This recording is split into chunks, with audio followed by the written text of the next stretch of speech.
Hi, I'm Hannah Goodwin, and talk a little bit about the work that I have in this show.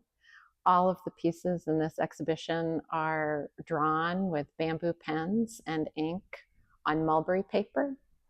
The mulberry paper is very textured and fibrous and a bit unpredictable sometimes in terms of how it takes the ink and the lines, which I really like that quality to it. The bamboo pens are also a little bit unpredictable sometimes, and I like that as well. Together, uh, they they keep me very engaged and learning and responsive. It is impossible to cover things up if there's a mistake or something that didn't go the way I thought it might. So I often refer to these materials as my collaborators because I really do feel like the process is very important to me, and I really love it. The drawings are about things that are on my mind, things that I'm thinking about that come back to me again and again. And they're very human things, although the drawings themselves have no people in them. They tend to start with an image in my head that is kind of general, not too specific, but is also tied to some of these ideas or things that I keep thinking about. The one here is called Secured for All Weather. Um, and all of them, my goal with my drawing is to have things in layers. So maybe there's something that makes you interested initially, but with closer looking or spending more time with it, my hope is always that there's more to discover. Thank you. Hello, I'm Casey Hayward, and I craft artwork from found materials. That's the theme that runs throughout my work. Is I like to reuse elements that I find places that intrigue me, from wood to scrap metal, even found fabrics, and I think that reusing is a part of my process. I find it valuable for not wasting, and so I appreciate that aspect of it as well. And I like to then repurpose those materials in fun, creative ways. Right now, I'm working on pieces that involve words that are onomatopoeia, and so words that are written like they sound, kind of playing around with that and making words come to life in a kinetic fashion.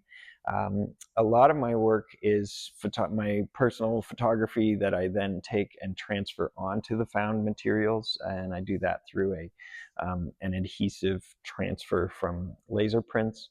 And so I really enjoy using those materials and reworking them in creative ways.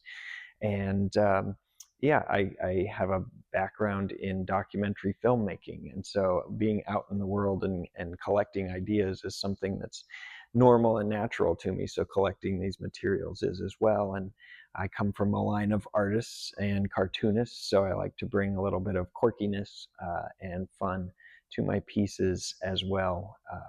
I find it really rewarding to be able to share this kind of reworking of things that are around us on a regular basis that we maybe don't notice, like shipping pallets, like mattresses. I've printed on mattresses. I've done all kinds of interesting things with stuff that you would normally see cast off on the side of the road. Yeah, so it's a great opportunity to share this stuff in a new form, and I really appreciate the Attleboro Arts Museum for giving me this opportunity to share and to be alongside all these other artists with such wonderful work. And I really thank everyone for taking the time to check things out. Hi, I'm Martha Heller. I'm an artist who works primarily with textiles. First, I want to thank the Attleboro Arts Museum and the jurors for Eight Visions for including me in this exciting exhibit. I really feel honored to be alongside such talented artists. Second, a little bit about my art practice.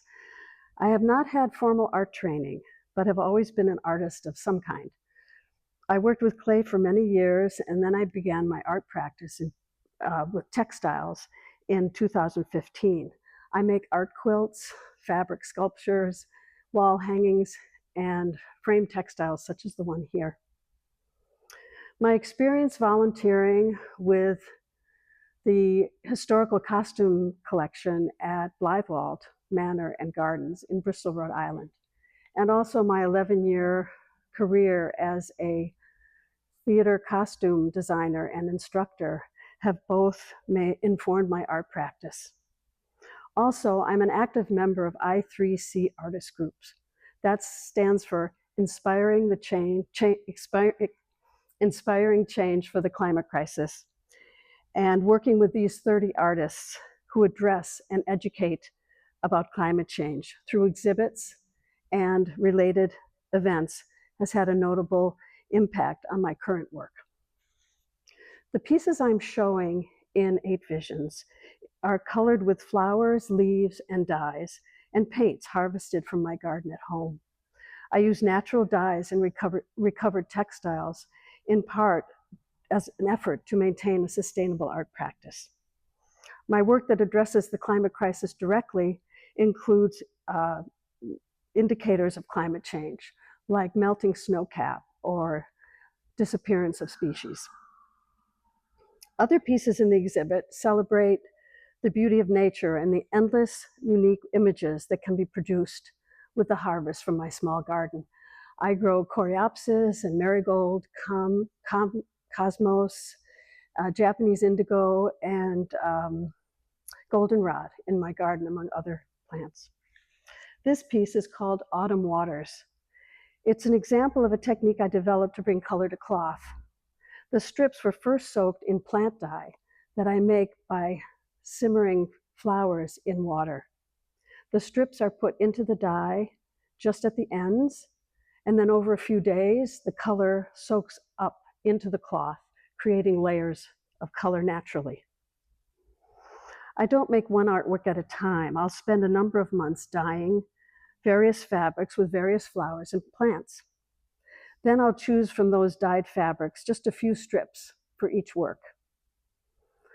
Details are then added using contact prints with fresh plants and paints harvested from my garden. I will often add stitched areas and even hammer flowers, fresh flowers on the cloth to add color. In this piece, this area here is soaked in goldenrod, and these are soaked in Japanese indigo. There's a print here that's created with indigo paste, indigo paint painted on a leaf, and then the sage leaf is pressed down onto the cloth, and as I pull it away, it leaves a print. And these prints here were taken from the surface of a dye vat. From the start of the piece to the finished product is a slow process. It might take several summer seasons to complete because each color comes from a particular plant. And sometimes I have to wait for the proper harvest to get the plant colors that I want. In order for the color to adhere to the fabric, I use a mordant. I treat the fabric with soy milk, and that also takes several months to soak first and then cure, so the mordant is effective. I think the process I use reflects the garden I grow. The process is slow and cyclical, and it's filled with changing color and requires patience. When I make art, I feel that I'm sharing nature's artistry. Hello, everyone. My name is Linda Lance, and I'm in Framingham, Massachusetts. And I'd like to start by saying how much I appreciate the Attleboro Museum, both for what it does for the community and for us artists. I've enjoyed it so much over the years and enter as much as I can. This artwork that I'm displaying is part of a series that started during the COVID epidemic. And there was so much conflict in the country and even abroad that I began to get very down about it. However, the fact that I and everybody else was stuck at home so much gave me the opportunity to really focus on my artwork. And what came out of it started as a rather dark series of black and whites, none of which got into this show. But people actually said they were very ominous. As the series went on, they got more and more, shall we say, hopeful, like this one, which I call Tapestry. And color began to just come in very subtly. I call this one Tapestry because of the things that look like fabric to me in it. But my technique is called monotype. And I start with a plate and draw on the plate. After that initial plate is printed, I then look at it and think, what does it need? And you can actually use your other monotypes that you've done previously to begin to use them in a collage technique to design the entire plate and piece of work of art. So it evolves. I don't have a preconceived notion of where I am going. But in this series, it got more and more color entered in. They became more and much more exuberant. And the final one is called Destination. And the last large one is called Serenity, which I had worked my way towards in the process of doing this series. And the circle you'll see is prominent, and it's also a spiritual symbol for me of healing, which I was able to do through working this series. So again, thank you to the Attleboro Museum. Hi, I'm Eileen Riley, and I'm happy to be here, part of 8 Visions 2025. I have a piece right here of mine, and this one is called A Memoir and a Vision. And if you look from far away, several feet away, you really just see the tiger. But once you come in close, you see all of the stories that make up the tiger. And I do a number of different things. I sometimes tell a story about myself and incorporate that into the symbolism of the animal that I'm portraying. Or sometimes there's a story that comes with the animal. So it could be just the archetype of the animal that we're talking about. And that's like my piece with the lioness. That one is more about the lioness as a figure of a sovereignty and of nurturing, and that piece actually is one of my less worked at pieces. This one has a lot that I wanted to say in the piece, because it's about my memories and my vision for my future. So I have a lot to say in this piece, and I have incorporated a lot of collage into this piece. But most of the time, I do this, and then I have another type of collage that I do that is more like the papers and more like a mosaic type of style. But what happened and how I started doing this was I received a large amount of National Geographic magazines from my father, who had been collecting them for years. And I started making collages with those images. And one day I got into this mode where I felt like I have, I called it, I have a title for it. I call it Little Stories and the Big Picture, because it's all about little stories and then the overall big picture. So that's about everything I have to say for Eight Visions. I hope you enjoy my work, and thank you for inviting me. Hi, my name is Jen Martinelli Ribicki. I'm an art teacher at a high school. I've been teaching for 25 years. My background is in ceramics, but I have been painting for the last 15 years. My work is very personal, and it's really a meditative process for me. Most of my work in the last 2 years has been about my mom's illness and then her passing. So the work that I make really has a lot to do with me processing all my feelings about that. So it started when she was sick, and I was very stressed. And so I started just drawing lungs and kind of almost drawing what I wanted, some healing, um, and kind of thinking about the way that different cultures have ways of expressing their prayer tangibly.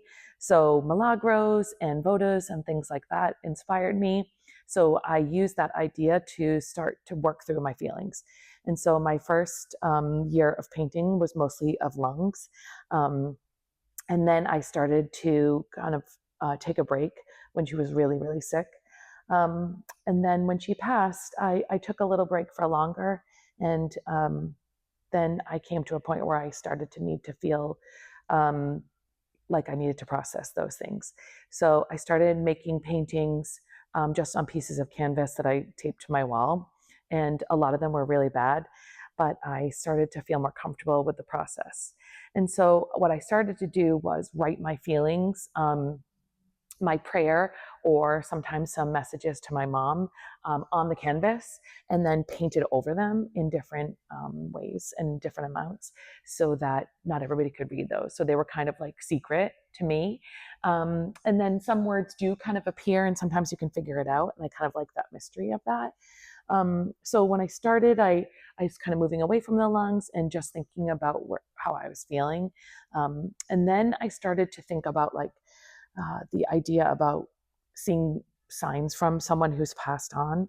And I started looking for them. And in my artwork, I started expressing my frustration about not being able to feel that. So a lot of them are about like send me a message. And then I saw a few psychics, and they kind of they didn't give me a lot of concrete information, but I started to use some of the ideas that they gave me as inspiration. So there's some that have lights in them. There's some that have little picture frames and things like that to kind of express those ideas that the psychics gave to me. And so it's kind of interesting because I had never believed in those things before. And now I'm at a different place in my life, and I'm looking for answers in all the places I can find them. And often it is in painting. So you can see in my work, I use a lot of bright colors despite them being kind of a somber theme. But I'm working through some of the ideas, but also using my personal favorite color palette. Hi, I'm Niva Sresta. I'm very excited to be part of this Eight Vision show at the Attleboro Arts Museum. I'm a painter. I love to paint usually places that have some personal connection. So I'm a representational painter. I'm mostly inspired by some form of architecture because I see architecture as some type of geometric puzzle. So like architecture elements and different shapes, they can form some sort of playful composition. That's what's inspired me. So 8 paintings I've chosen for this show. They are from various places. I have 2 paintings from my hometown, Kathmandu, and I have many other paintings from various places in New England. And I think I have 1 painting from Paris. So here's 1 painting from Maine. I painted recently a couple of years ago. Um, I usually love to paint plein air when I can. So a lot of the paintings here are actually done plein air, um, and remaining ones are from photographs I've taken when I travel to different places. Um, well, I hope you enjoy the show. Thank you. Okay. Hi, my name is Jay Wu. I am a painter, and I am honored to be part of this year's Eight Visions at the Attleboro Arts Museum. Um, I think many people have asked about the process of my work, and I have given this a lot of thought. And then it's interesting because the actual process of painting is more than just the physical act of applying paint on the surface of a canvas or a board. To me, it really starts with looking. I do look at things very carefully, and I pay attention to things that really catch my eye wherever I go.